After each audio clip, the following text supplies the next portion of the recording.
To record. Here we go. Yes, so welcome everyone to our webinar about the Building Emissions Performance Standards program that should be part of the Transform TO program as it's coming forward. And just going to see, actually, I'm going to let Linda start us tonight with the land acknowledgement, and then we'll go from there. If you'd like to introduce yourself in the chat, please, you're welcome to do so. And then we'll go ahead with the program. So Linda Nicholson, she is our newsletter editor. If you want to get the Climate Fast newsletter, just go to climatefast.ca and sign up there. It comes out every month, lots of good information. Okay, Linda, over to you for the land acknowledgement. Thank you. Nice to see everybody. I acknowledge that the land that most of us are on, in what is now known as Toronto, is the traditional territory of many nations, including the Mississaugas of the Credit, the Anishinaabe, the Chippewa, the Haudenosaunee, and the Wendat peoples, and is now home to many more diverse First Nations, Inuit, and Métis people. We gratefully acknowledge these Indigenous nations for their guardianship of this land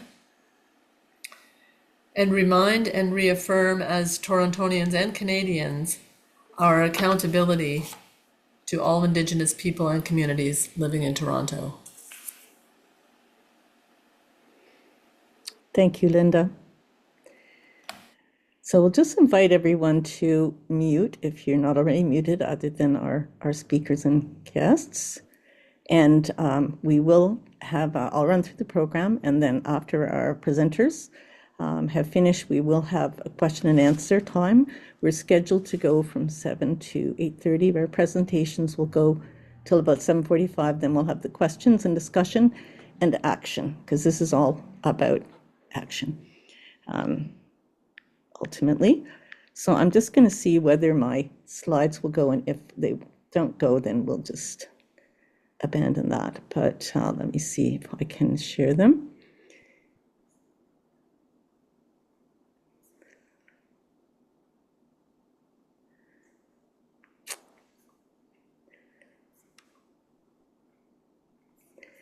So the Transform TO program really started with consultations around 2015, and Climate Fast was involved in those with the City of Toronto in helping organize communities to get engaged in what Transform TO should look like, that plan. That plan was adopted in 2017, the initial plan. And then in 2019, the city declared a climate emergency. So the initial goal, which was 80% reduction by 2050, the staff was asked to see if they could accelerate that target. So in 2021, the city adopted a target of net zero by 2040 and 65% below by 2030, which is just 5 years from now. And the city adopted its first 5-year plan at that time in 2021, which is coming to a close now. And in December, the city will be looking at a new Transform TO plan for 2026 to 2030 that will reduce emissions by 20%. You know, right now we're close to a 44% or so reduction from 2019 levels, but we want to get to a 65% reduction by 2030. And that's ambitious because emissions are always rising for this reason or that. Population activities, we're coming out of COVID. There's lots of challenges. And then the challenges with the province increasing the amount of gas on our grid. There's a lot of challenges trying to meet those targets. So we really need to look for where the city can be ambitious and where we can really make that difference. And so I don't know if these are going to move, but I'll try them. So this was just from one of our first efforts to get the Transform TO program funded in the budget. And for some reason, they won't go forward, so we'll just skip the slides. But we had children involved, which was really great fun, and that they were involved in helping bring the counselors on board. And now, of course, we have the whole challenge of getting the counselors on board for the 2026 to 2030 plan. And we have, in this case, we're working on wards groups. We call it the wards project. So wards teams, we'll try to have teams in every counselor's ward to try to work with that counselor to persuade them to be supportive of this program when it comes forward in December. So it will go first to the Infrastructure and Environment Committee on December 4th, and then it will go to the whole of council on around December 14th, 16th, somewhere in there. And so November is obviously a crucial month. So I'm going to just say that we're focusing on buildings tonight because there's three main focus areas that Transform to You has been working on. Buildings because they're the biggest source of emissions. Transportation is the next largest source of emissions in our city, and waste. And electrification for buildings and for transportation are key. So we're going to look on the buildings part tonight and see what we can do to help make sure that this goes to council and it's successfully adopted. So I think that's good. And Lana, I'm just going to introduce you. Lana Goldberg is a campaigner with the Safe Cities program of Stand Earth. And you've worked with many other environmental organizations before going to Stand Earth. Lana, you have a wealth of knowledge. You're an incredible resource. And we're really glad to have you with us tonight to start off the program tonight. Thanks so much, Lynn. Yeah. Okay. Thank you. Great. I will share some slides. Can everyone see the title slide? Great. Yes. Okay. So, yeah, I thought I would start with a bit of background because, we don't always think of buildings as a big climate problem. So just to provide a bit of that background, at the federal level, buildings account for about 13% of pollution in the country. That makes it the third largest source of emissions. And in Ontario, it's about 23% of pollution, and in Toronto, it's 56. So it's pretty big. And just in case, not everyone follows this stuff as closely as some of us, the reason for that large number is because we burn gas in Ontario, but oil and gas across the country to heat the air and water in buildings, including in our homes. So that's what's causing the majority of that pollution. And we don't really have federal or provincial building policies that address the pollution in existing buildings, other than Quebec, which committed to net zero in the coming years. So that was a big deal. And actually, by the way, that came out of municipalities taking action and the province saying, okay, well, we might as well adopt this policy across the board and it might as well be consistent so that it's easier for developers and so forth.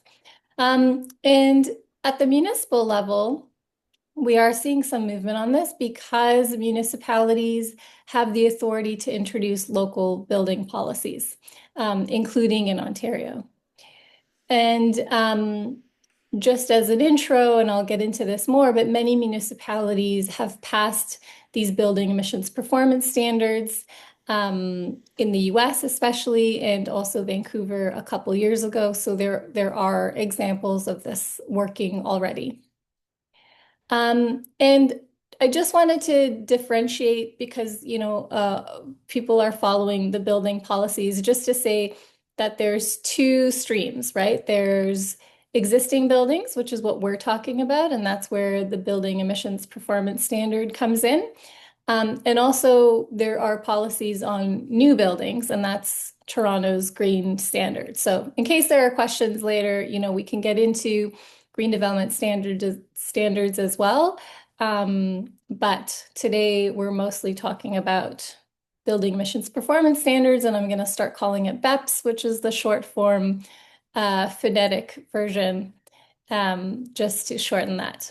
So what is BEPS? Building emissions performance standards limit carbon emissions from larger buildings, mostly, in a gradual way, so over time.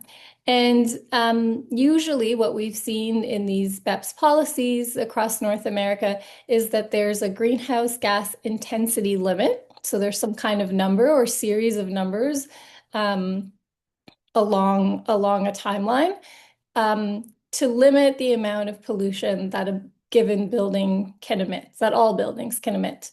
And of course, that relates to the fossil fuel combustion, so the heating and cooling, as I mentioned, for both air and water, and also the type of electricity that is used within the building. So, if the electricity is dirty, that's also going to cause emissions. So it takes into account all of those things. In terms of where we see these BEPS policies, as you can see, there are a lot that have already passed. Those are in green. And in blue are places that have committed to passing BEPS, and here they call it BPS, even shorter. The best ones, the best models we find is the one in Seattle, New York, and Boston. So those are kind of the model versions. But also Vancouver passed a policy a few years ago. It's not as great because it only applies to commercial buildings. It doesn't apply to residential buildings. So we were hoping that Toronto would have a much better one closer to some of the other ones that we've seen. And just quickly, generally, the benefits of a BEPS is that we would see a significant reduction in emissions and therefore an improvement in public health. It would help us get off the gas imports, for example, here that we rely on from the US, and it would decrease our reliance on Enbridge and its gas products and the gas that they import. Efficiency, heat pumps are several times more efficient depending on the model than gas furnaces and boilers. So they use less energy. And finally, it would create jobs and an economic boost. And I think Kamsa is going to talk a lot more about that later. And just to acknowledge some of the concerns that have come up, some from, industry and businesses. For example, the cost for operators. There are some complaints that this is going to cost them money. Guess what? They're businesses. They have the money. They can afford it. This is part of running a business, is to update your buildings. And now they need to catch up to these modern technologies like heat pumps and other heating and cooling systems. And there are also financial supports at various levels of government to help building operators update their buildings. Impacts on renters, and there are some concerns from equity groups and renters' rights groups, and we've been talking with them and working with them. And because there are ways to mitigate those possible impacts. So possibly, right, a building operator could try to pass on the costs of upgrading a building to the renters.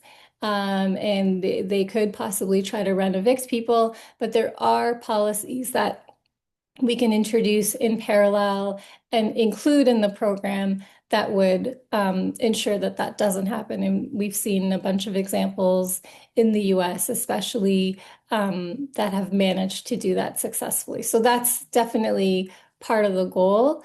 Part of the plan is to ensure that there are no negative impacts. And it could be an opportunity to improve some of those renter protections as well, which are under attack currently. Another concern is that, a concern from businesses, from, industry and commercial businesses, they say like, oh, they're going to leave if there's a BEPS policy. Well, usually they don't leave. People live here. There's a market for housing. There's a market for all the different products that are produced here. So it usually doesn't happen. It's more of a scare tactic. And then another one we hear sometimes is there's not enough electricity to electrify all of these buildings. Well, actually, the ISO, the Independent Electricity System Operator in Toronto Hydro, have been preparing for electrification. They're very well aware that this is happening. This is happening across the country, around the world. And there is already enough electricity to electrify homes until 2030. And they're also working on plans to increase that electricity generation. Of course, we want to ensure that that does not lead to more gas plants or an expansion of gas plants. That extra electricity can come from renewable sources like wind and solar, paired with storage technology. So this is where, all of the pieces of our campaigns come together. So let's mobilize to pass an equitable buildings emissions performance standard, and I'll pass it on to Hao-Sen to talk about the details of Toronto, and then we can talk about what we can all do. And here's our website, just FYI. This is our Safe Cities campaign, and my contact information if anyone has questions. Great, thanks. Thanks, Lana. My name is Hao-Sen. A lot of you already have know me or have talked to me. I put the, sorry, I put the bio for you in the chat, and I'll just introduce you briefly. You're a climate campaigner for Toronto Environmental Alliance and part of the City Strategy Working Group for Toronto Climate Action Network. You've worked in climate advocacy for many organizations listed there in the chat, and we're very grateful to have you come and speak with us tonight. Thank you. Yeah, and I always love talking to, dedicated climate activists. I've been doing this for 25 years and it's never gotten boring for me. So I really appreciate this. Okay, I'm going to do this slideshow here. Can everybody see this slideshow? Yes, Hao-Sen, it's perfect. Yeah. Fantastic. Great. Okay. Here's the deal. In order for us to meet our climate commitments, Toronto has to cut emissions from buildings. There's no other way around it. If we do not cut emissions from buildings, Toronto's climate plan as a whole will be in jeopardy. And the reason why that is, and Lana already talked about this, is because more than half of the emissions from that are produced in Toronto, these don't include things like food emissions and things like that, which are not necessarily produced in Toronto. But of the emissions that are produced in Toronto, over half come from buildings. And so both of these graphs are showing the same number of emissions. You see both of them are 15.5 megatons, but there are different ways of slicing the pie. On the left is just based off of the end use, which is buildings, transportation, and waste. On the right is actually by source of GHGs. And so you can see that in both cases, the use of the buildings produce more than half of the emissions that are coming from Toronto. This is quite, especially for some of the older kind of cities on the east portion of the northeast portion of North America. That's pretty common to see buildings being the largest chunk of emissions. In New York, for example, the largest chunk of emissions that are produced in New York are about 70%. So buildings are about 70% of those emissions. So here in Toronto, over half of the emissions produced here in the city come from buildings. And in order to reach our climate goals, we need to cut those emissions. And so that's where the Toronto's BEPS comes in, the Buildings Emissions Performance Standard. Excuse me. I am part of the city's equity committee, so I've seen a draft of what was originally proposed. And here's what was originally proposed. Basically, for the Toronto BEPS, what was proposed is a bylaw that sets gradually increasing standards for building greenhouse gas intensity. Basically, essentially what that means is every building is only allowed to produce X amount of greenhouse gas emissions per square meter of space. So that would include fossil gas for heating, hot water and electricity use. Certain uses will be exempt, so gas cooking and fireplaces would be exempt. 85%, and it would be set so that 85% of buildings will already meet that standard where the numbers are set, and the final 15% will have until their compliance year to meet that standard. And they will also receive extra support from staff in order to help them meet that standard. But to get this, in order to get this, we actually need that bylaw. So like the compliance that we're talking about here, the dates of this are here. This is based off of the draft that I saw in June. And so what that would be is compliance would start for large buildings in 2030 and the large non-residential buildings in 2030, medium non-residential buildings in 2031, and then smaller non-residential buildings in 2032. Single-family homes would not actually be on this list. And then all multi-unit residential buildings in 2033 with the 2034 review year. And then there'd be a second cycle starting 2035. But again, that's what was proposed. Um, would be a bylaw that was supposed to come in December of this year. Where we are politically right now is that there might not actually be a bylaw coming in December 4th as originally planned. This is a challenge. And why this is a challenge is if we don't get this a bylaw before within December 4th or maybe even before the springtime, we will be in the middle of an election cycle. People won't have enough time politicians won't have enough time to do this. They'll be out knocking on doors. It'll be very, very difficult for them to listen to us as activists, as people who are passionate about making sure that Toronto is a climate safe city. And so now is the time to actually connect with City Hall. And the reason why we don't know, the reason why there might not be a bylaw coming is because before a bylaw comes, a bylaw basically is just a law, right? Before a bylaw comes, it is supposed to go through a consultation process, and that consultation process takes time, and that consultation process hasn't started yet. And so if that consultation process hasn't started yet, the chance of a bylaw actually coming December 4th is getting smaller and smaller. So we would either need that consultation process to come basically within the next week or two, or we're going to have to push for them to come up with a bylaw in the early new year of 2026 so that they would have the time to be able to do that consultation and write that bylaw. So for any chance to get a bylaw right now, any chance whatsoever, we actually need to pressure City Hall. There's no way around it. So that means we have to do phones. We have to phone, we have to write, we have to do emails. Some of you will note that some of you are probably on the T email list. If you are on T's email list, you get T's emails. You will have seen this morning an email from me um, uh, urging people to connect with City Hall.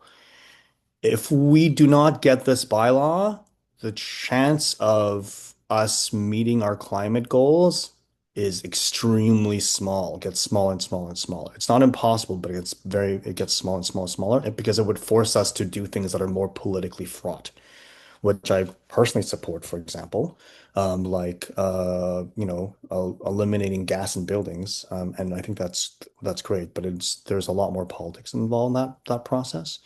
And so BEPS is one of the many tools. We just need to use as many tools as we can in the toolbox. And BEPS is one of the ones that is one of the most beneficial ones because we also know that BEPS has a lot of support from industry, including the building managers, the large commercial managers as well.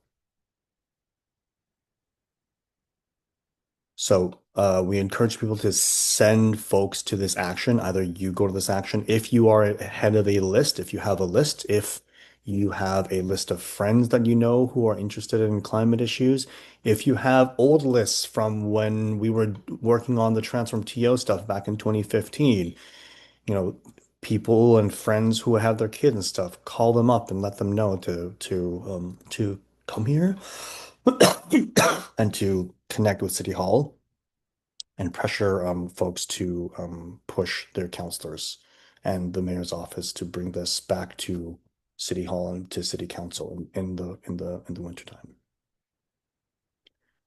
Other things that we are making available as well. If you have an email list, there is an email template that you can use. Please email me if you want to utilize that. There are social graphics that are coming as well. So if you want to push things out on social media in our experience is like the actual engagement rate of social media oftentimes isn't as high as a direct email or direct phone call to people telling them to connect. And so, but yeah, like it is the individual voices stepping up and speaking that could bring this back to City Hall. And there's many, many reasons why we should be doing this, and you can utilize any and all of these reasons. Right? There's the climate and the emissions reasons for sure, obviously, right? But like the benefit of BEPS and for green buildings in general include things like reducing fossil fuel price fluctuations, fewer toxic fumes from gas combustion on site. It leads to more comfortable homes and more responsive cooling and heating. It can also lead to more protection from extreme heat, flooding, and outdoor air pollution, and creates many, many green jobs that cannot be exported. And so I'm just gonna like leave that there as a list of things that you could utilize in your conversations with the city councilors as to why this is important to you personally. But ultimately, when it comes down to it as well, is like as climate activists, I think it's important for us to, if you're primarily a climate person, to go and say, this is without this, the climate plan is in grave jeopardy. And so, yeah, feel free to email me, and I'm going to kind of like leave it at that for Kumsa because Kumsa I know is going to get into a lot of the green jobs benefits, which are quite significant. Okay, thank you very much, Halsan. And also, I am just going to draw your attention in the chat to a follow-up form. So we would really like to know what your contact information, which ward you are in, and what actions you might take to go forward. And you could certainly comment about social media if you're able to help with that. So that sign-up form link there is in the chat. That'd be very helpful to us. And I'm just going to welcome Kumsa. So Kumsa Baker is the Director of Community Engagement and Campaigns of the Toronto Community Benefits Network, a community labor network with 120 member organizations. And Kumsa is currently serving as the community leader in residence at the Institute for Inclusive Economies and Sustainable Livelihoods at the University of Toronto in Scarborough. And so over to you, Kumsa, to talk about green jobs and other aspects of community benefits. Thank you. Fantastic. Thank you so much, Lynn, and good evening, everyone. It's really a great pleasure meeting you all and being part of this really important meeting this evening, and also supporting this really important advocacy work that you're all doing. I do have a few slides that I do want to share, and also a short video. I should take probably about 10 minutes, and yeah, really excited about the discussion and questions that will come after as well.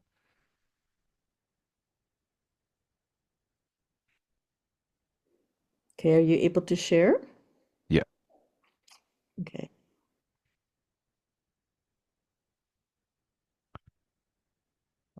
Awesome, fantastic. So yeah, good evening. My name is Kumsa. I'm the Director of Community Engagement and Campaigns at the Toronto Community Benefits Network.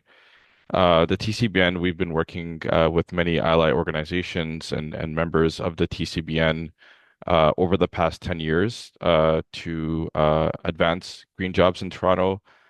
We've done this in numerous ways that I'll talk about, and we've worked really closely with organizations like the Toronto Environmental Alliance and T and Housen and the team there on developing green job strategies that are equitable for the city. So we're about a 10-year-old organization. We were formed in 2015 just around the time when the city of Toronto was facing or getting investments in transit. We know for many decades, transit has been an important priority for Toronto to be able to, facilitate the climate transition. And with these investments, one of the things that we heard a lot of from community was, how could those communities in which these transit projects were being built, starting with the Eglinton Crosstown LRT and subsequently with the Finch West LRT, how historically disadvantaged communities and equity deserving groups that are actually living in those communities can actually participate in the benefits of these new infrastructure projects, especially as it relates to workforce development, social procurement, and other neighborhood and environmental improvements. And that really set the foundation for what we call the community benefits movement that we've seen in the city of Toronto, but also in other major large cities across North America. Our organization, we think that green jobs at their core represents a means by where cities can mitigate the impacts or the immediate harms associated with climate change, while also ensuring the type of economic growth that improves the conditions of all city residents, particularly historically vulnerable communities. The TCBN is committed, and we have continued to work with member organizations and allies to advocate for a dedicated green job strategy for the city of Toronto. And we think that advancing the BEPS policy, I think, would really help to accelerate both the increase and the development of more green jobs in the city of Toronto. One of our flagship events that we've done on an annual basis in 2026, it'll be actually our fifth annual, what we call the Build Green Symposium. So this symposium brings together employers, it brings together training providers and unions, all to promote green jobs. And specifically, it allows for especially those who are uh, in their educational part of their life, whether they're in school or looking to get access to training, to learn more about, what are all the different types of green jobs and to really highlight the different types of green jobs that we currently see within our community. So everything from buildings to, transit. And other types of related careers in green jobs. We've been able to facilitate this really great event, which includes both booths where people can meet with these employers and learn about green jobs and how to connect to these opportunities, and also learn about, what are the actual in-demand opportunities in the green sector. So there's also been some educational components that have been built into it. Our next one will be on February 25, 2026. And every year that we've done it, we've seen the increased participation. Last year, we hosted it at the Witchwood Barns, the Artscape or the Witchwood Barns facility, and we had about 800 people attend that event. And so what we know is that within our communities, especially young people are very interested in green jobs. They do want to participate not only in having access to a good job, but also something that's meaningful. And that will have an impact on in their life and in their community, and what better, through jobs that are, helping to green the city and our community. The TCBN, we're just a platform to facilitate, advocacy, and we're involved in, are really helping to ensure that policies like BEPS are successful and are implemented. But we're just one of many organizations that are involved in this area. We have many training organizations like the Labor Education Center that do training, specifically training programs. For example, the Green Build Operator Program for green buildings.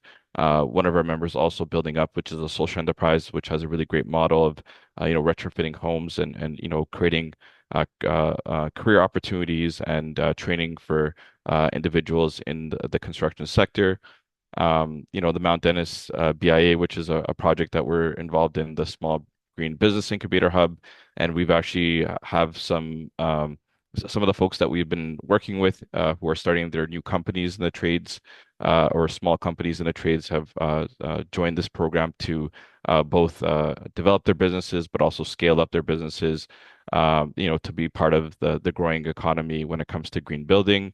And we've also been working with a lot of different unions. And so I know that we've been involved in the Canada Building Trades Unions, Building It Green, program.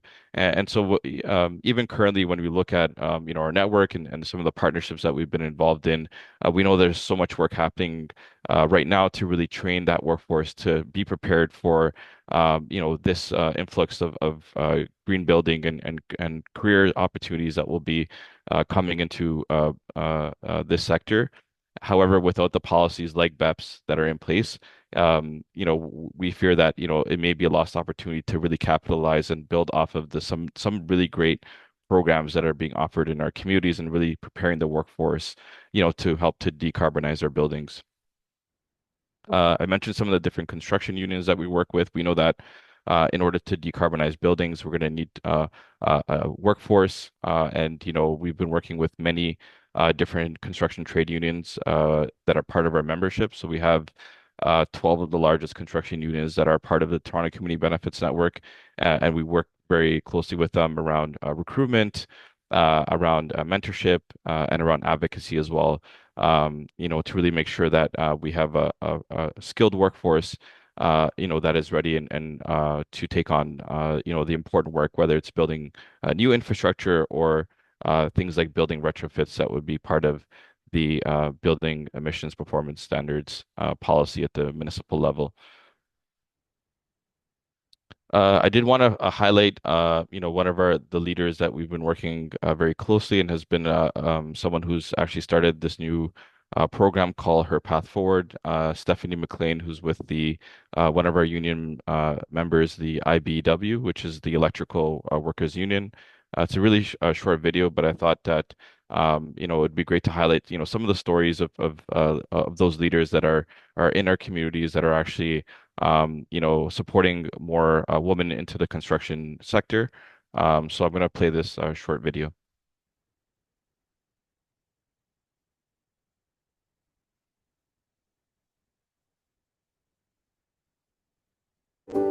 Hey, it's Steph McLean, 309A Red Seal electrician. And what it's like to be a woman in the trade, it's fun, it's exhilarating, it's exciting, it's stimulating, it's rewarding. But oh man, I would not know those great qualities without having to experience some of the more challenging qualities that I have faced in the trade. And with everything put together, it has allowed me to understand my potential, my strength, my determination. So with everything together, I can only say that I love being a woman in the trade. I love the trades. I especially love the fact that I'm able to create something from nothing. And that is the best feeling, the most rewarding feeling that I have being a woman in the trade. Peace and love, y'all.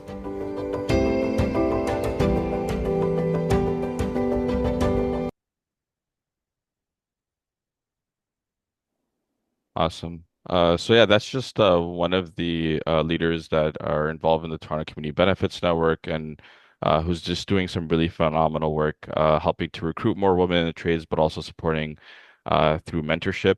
So yeah, I just wanted to sort of highlight, some of the stories of the individuals that are involved in our buildings sector here in Toronto.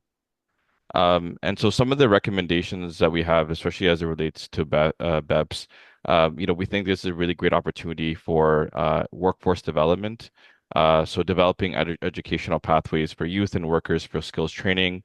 There's a really great opportunity to build on existing programs. So whether they're pre-apprenticeship programs or apprenticeship training programs, I highlighted, many of the unions that we work with and many who are who have workers, especially now in the economic downturn where, we're not seeing a lot of development of new housing, that a lot of the people that are in the construction workforce are being laid off and, it's becoming more and more difficult to find work opportunities. So, there is a ready and skilled workforce, both to take on the existing capacity for building retrofits, but also to create training and entry for new people who want to get into the trades.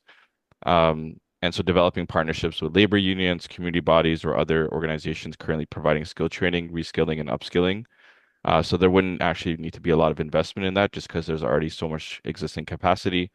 And then we can also leverage some of the existing city policies. So at the city level, especially currently with Mayor Chow, she's been a really strong supporter for social procurement policies and community benefit agreements.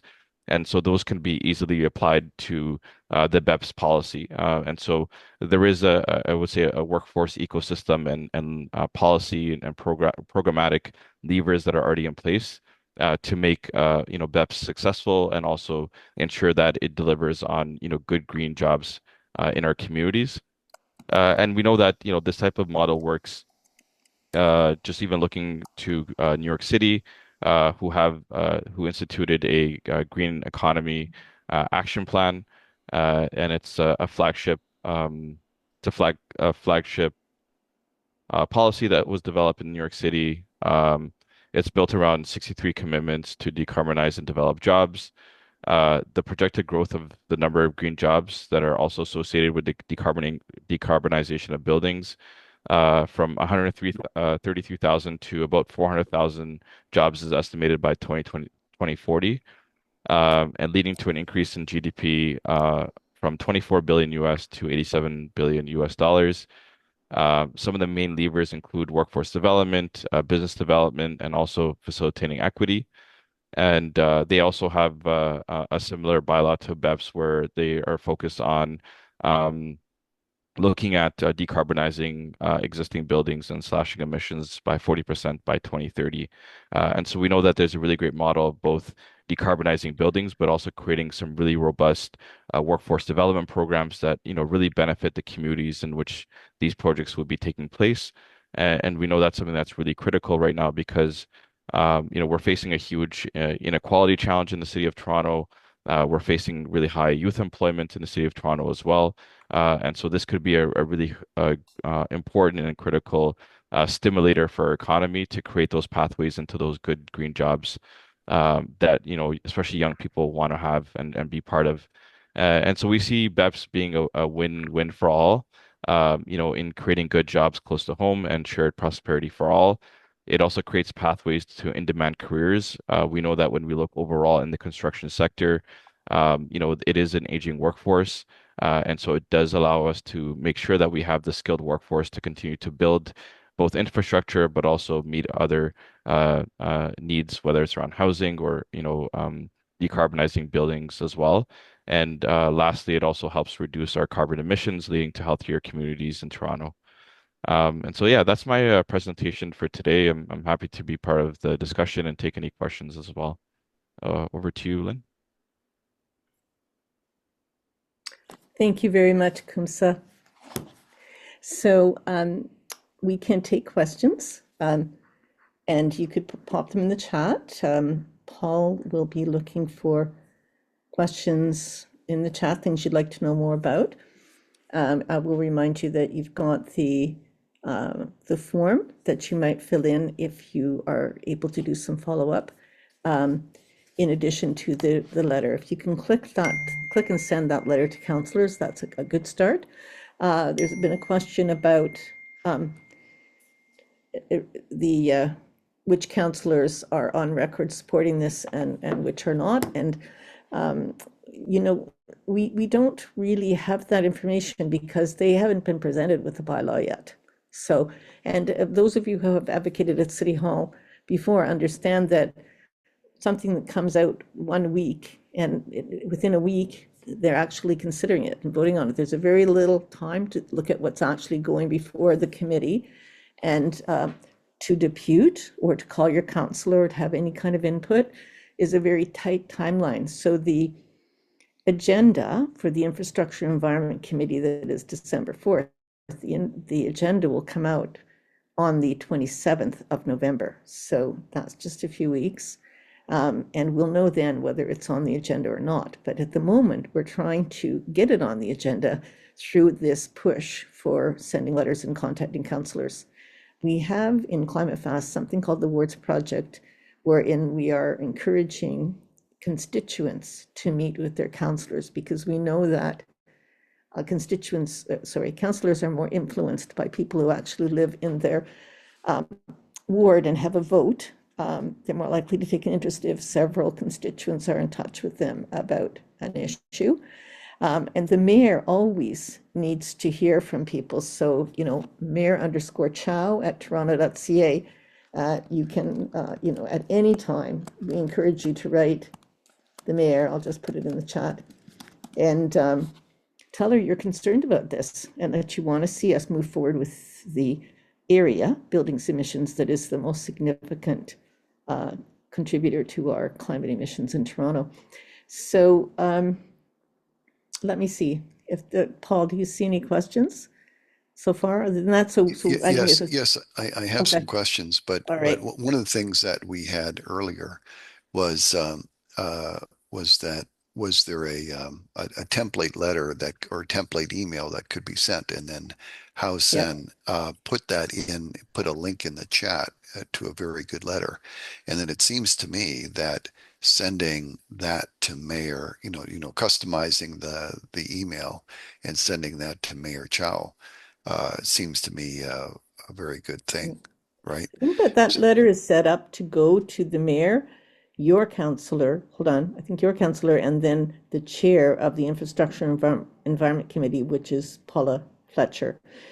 Sorry, let me just be I clear. believe that's what it's set up. Go Let me just ahead. be clear about what that link is. So the link that I sent, that letter, is not designed to go to a particular city councilor. That letter is designed to be sent. So if you have an organization, because I know some of you also have your own lists, right? So like I know, like I see Gail there, Gail in here, and I think Jacinta and all that type of stuff. Like I think those, if you have your own list, that's what that email is designed to do. That email is designed to send out to other people, for you to send, or your organization to send out to other people to say, hey, please click through this and utilize this to send a message to the mayor and to your city councilor.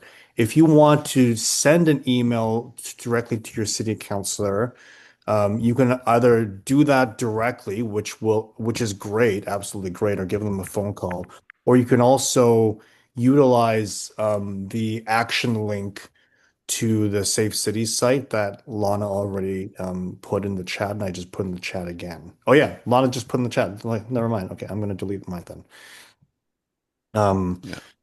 so there's multiple ways of doing this, right? So it's like the strategy when it comes to digital campaigning is if you can get a lot of people to send an email, that's great. But like usually what city councilors respond to are phone calls and like physical letters more than emails.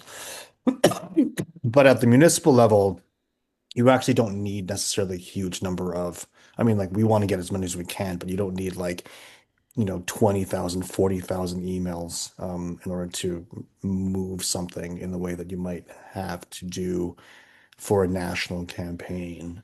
At the municipal level, a couple of thousand could do.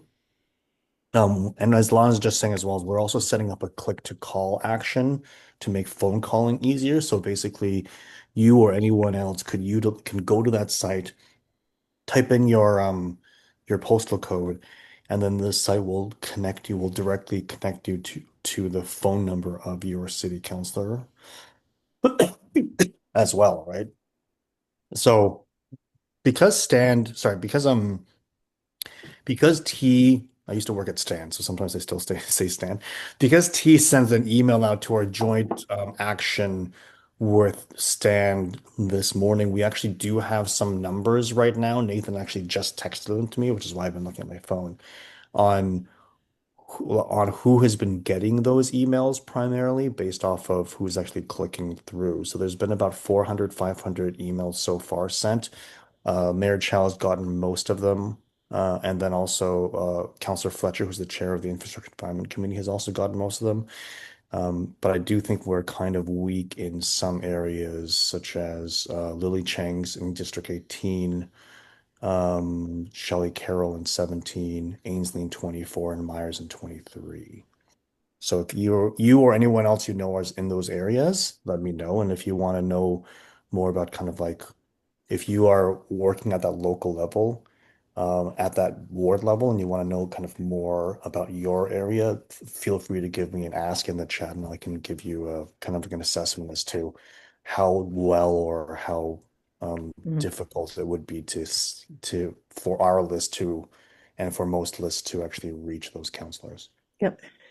So Hassan, I want to just add to folks that the option to write the wards project, um, that is not to the correct address. Sorry, that's Yeah, I wrong. was honest like I No, didn't we're not at toronto.ca. I wish we were, eh? That would be great. We'd have all the resources of the city, but we don't.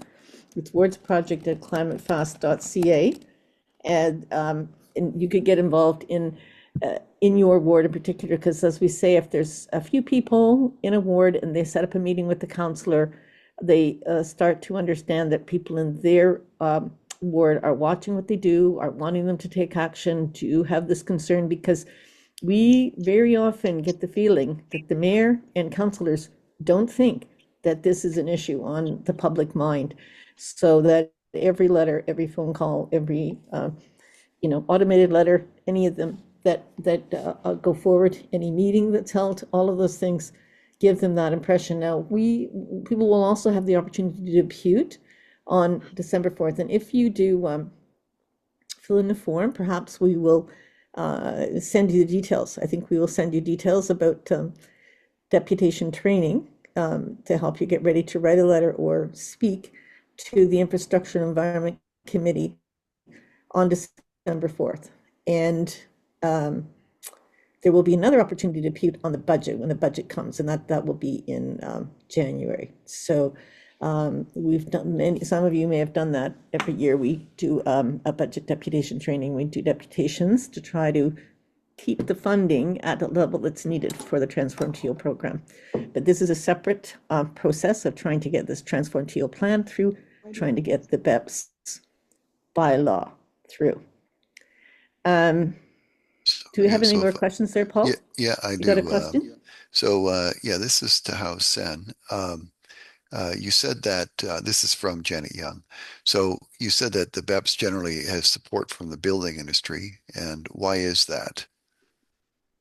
The buildings industry, partly because of where the numbers are at, the buildings industry is pretty up to date on this type of stuff. I don't know exactly why. Like they're not on from this like I have gotten some questions, for example, as to like, the province and whether or not the province is going to try to fight this the same way they're fighting the Toronto Green Standard or the green roof thing.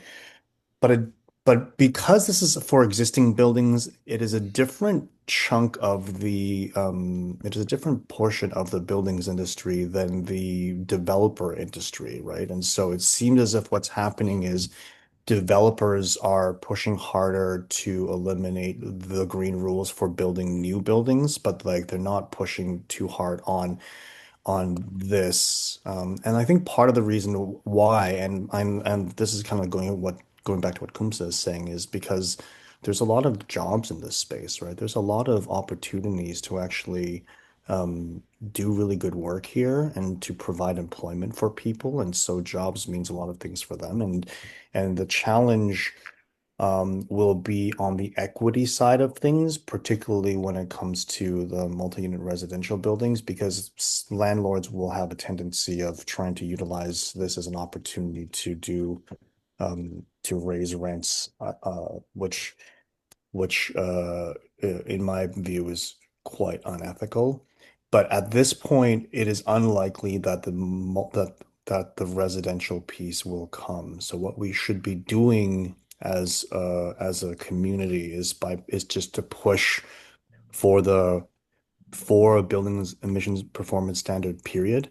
What would what would look like success probably at where I am right now at like 7:55 on a Wednesday evening on the 5th is what success would look like would be a BEPS for the commercial buildings for those first 3 years. And that still gives us time to build the right infrastructure around and the equity infrastructure for the multi-unit residential buildings, because those, based off of the timeline that was set back in June, the compliance for those wouldn't come for another 8 years. So it does buy us a little bit of time to build those, but there is not enough time if we delay too much longer on a bylaw for the commercial building operators to be able to meet their compliance, because every jurisdiction that has implemented a buildings emissions performance standard usually gives 3 to 5 years for buildings to meet their compliance. And so we need that time in order to do that. And the multi-unit residential buildings, I think quite intelligently, was the compliance for that was tacked on at the end of that timeline. And so that's, 2033 for the multi-unit residential buildings is 8 years from now. That's 8 iPhones away. So it gives us a bit of time. But for the commercial stuff, we do need a bylaw passed and passed soon. Otherwise, the likelihood of any kind of building emissions performance standard is severely limited. And with that would go the Toronto's ability to meet our climate commitments and our climate goals. Yeah. Okay, very good. As a follow-on question by Janet, she was wondering about where the council was politically, and what do you think is getting in the way of the consultation process?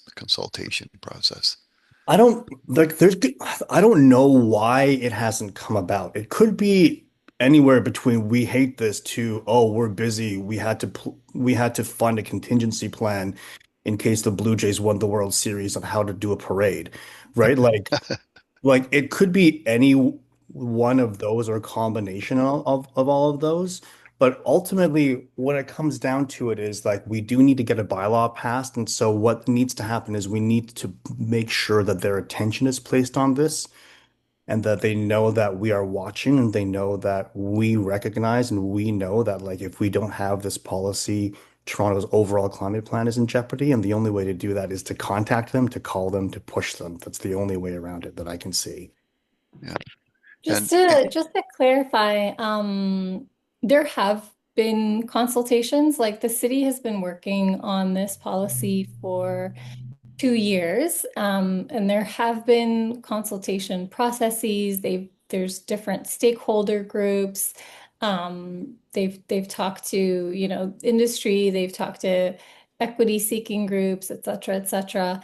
And that's what they based the policy on. They did have a policy, and we heard a bit about it from House N that came out in the summer. So it's not like there hasn't been consultation, but to propose an actual specific bylaw, there would need to be more work done and more consultation done. And what we're hearing essentially is that some people on council feel like this is not the time to introduce climate policies. They don't want to be seen as, impacting costs in the midst of, housing problems, which wouldn't necessarily be the case, right? If we had a strong policy with equity measures built in.